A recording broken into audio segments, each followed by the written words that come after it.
Yeah, and when they cross the body of water, that is also maybe a kind of they've crossed a threshold back to the normal world, away from the dark, unknown, treacherous world. It Mhm. had mentioned on their second trip that the Yeah. parents had brought them into deep in the woods into a part that they had never seen before. Mm. Before they had been in the deep in the woods, but now this was a part they had never seen before. So this is, Mhm. another world. This is, a world of extreme danger, of witches, of death. Mhm.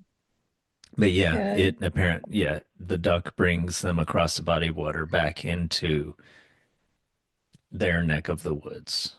Mm.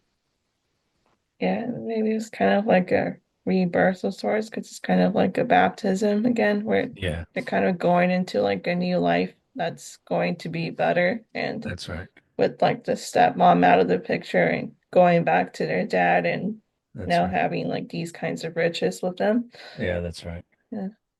Yeah, and it's interesting that Gretel calls the duck over with her singing, and Hansel gets on the duck, and that's also just a cute image of like these kids Yeah. riding a duck.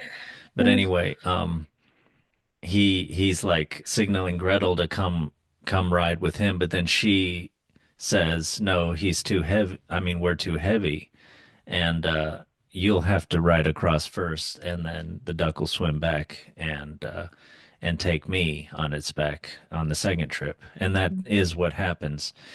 Do you have any notion of what that means? Like that whole thing just getting on the duck.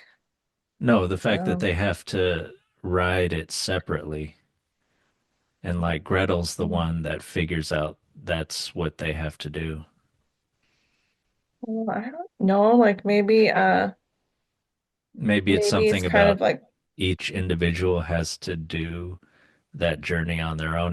Maybe it has something to do with life and death or rebirth. Like each individual has to do it on their own in some way, or yeah, it's that's what I had a similar thought. Because like up until that time they've been like very maybe codependent and kind of s- just they hold each other's hands almost all the time. Um, but I yeah, thought maybe maybe this this is is just symbolic of independence. dependence and they're like growing up now and kind of uh kind Yeah, of finding their own self-reliance in a way. it seems like it could be something like that.